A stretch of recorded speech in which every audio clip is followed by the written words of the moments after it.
What is a benefit corporation? That is what we will cover in this installment. And the most important thing to highlight about a benefit corporation, first and foremost, is that there's such thing as a benefit corporation. This is a legal entity. You file paperwork with the state. They give you the permission to use it. It protects your personal assets.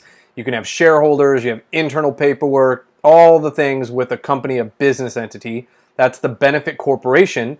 And actually in California, they're called the Public Benefit Corporation. Now there's also a B Corp status, certified B Corp. That is different, and I cover that at length in another video, but you can essentially think of it as the USDA certified organic stamp that they put on drinks.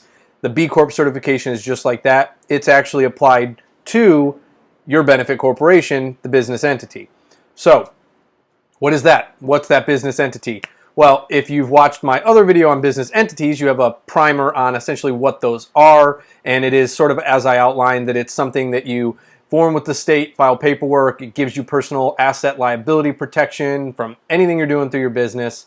But a benefit corporation itself is actually a lot like a normal corporation in its structure, how it's run, the type of paperwork that it has. And so for instance, a benefit corporation will normally have shareholders. They'll elect a board of directors. That board of directors will most likely elect or hire officers, and the board of directors informs how those officers run the business at this level. Same with a benefit corporation, and that's the same with a corporation. Now, one of the big differences with a benefit corporation as compared to a corporation is that in a corporation, if your shareholders, these guys up here at the top, all they care about is profit, right? They're just there to make money, and when the company does well, they get a distribution of profits, and that's great. That's their whole deal. Obviously, sometimes, like if you have a smaller company, shareholders are involved in the running of the business, but when you're thinking larger companies and you're thinking sort of from a liability perspective, shareholders are just there for the bottom line. Now, that means if you, let's say, are an officer of the company or a board member of that corporation that we're talking about here, we'll get to benefit corporation difference in a second. But if you're the officer or that board of directors and you make some kind of decision that actually diverts money away from profit and actually sends it to a social justice issue or some type of social good, which, you know, if that money's going to social good, it's not going to the shareholders. Or there's other situations more traditionally where if just someone's mismanaging money and so it affects the shareholder's bottom line, what can happen is the shareholder can file a shareholder derivative suit and actually sue the people that made that decision that diverted money away from their profits. Not good, not fun, obviously, if you're trying to support some kind of social good or some kind of charitable impact through the work you're doing.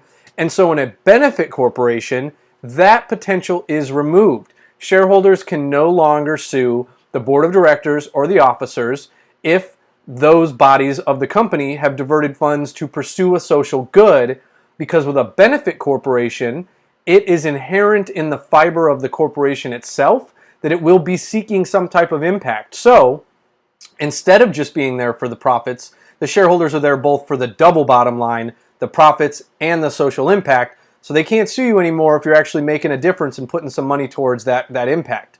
Now, the other big difference between a normal corporation and a benefit corporation is going to be something called an annual benefit report. Now, an annual benefit report is something that your shareholders can request and you have to provide to them. And it's a report that basically outlines all of the impact that you attempted to make.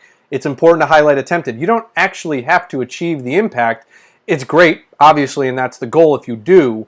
But sometimes things happen. There's external circumstances. And the report is designed to show the impact you seek and all of the efforts you've made to go after that impact. So if a shareholder requests that, got to pump that out for them at least once a year. And if you have a website, you also have to publish your annual benefit report publicly, most likely on the website, for all of the public to see. I actually think this is a great PR tool. If you look at a Kickstarter or some of these other benefit corporations out there, their annual report, it's super well designed. Sometimes it's interactive. So it's a great PR tool to get out there and show them your branding, what you're doing, how awesome you are. And so just to kind of recap here, those are the really only differences for corporations versus benefit corporations. There's some details in the paperwork as far as corporation paperwork and what you actually have to put into the documents. in order for your entity to be a benefit corporation, but it's not a lot, and the big changes, again, are going to be that shareholder derivative suit being removed, the annual benefit report, and also keep in mind that as a benefit corporation, you're most likely doing that because you want to instill great values into the company, and so you may have some different language in your bylaws and your governing documents addressing that as well. And of course, if you're a benefit corporation at the state level, you are a shoo-in pretty much, assuming that you can pass the assessment, to become a certified B Corp with the B Lab. And if you want to know more about certified B Corps and what that B Lab certification is, check out my other video. Hope this was helpful. Now you know what a benefit corporation is, and hopefully that means you'll tune in again another time. Thanks.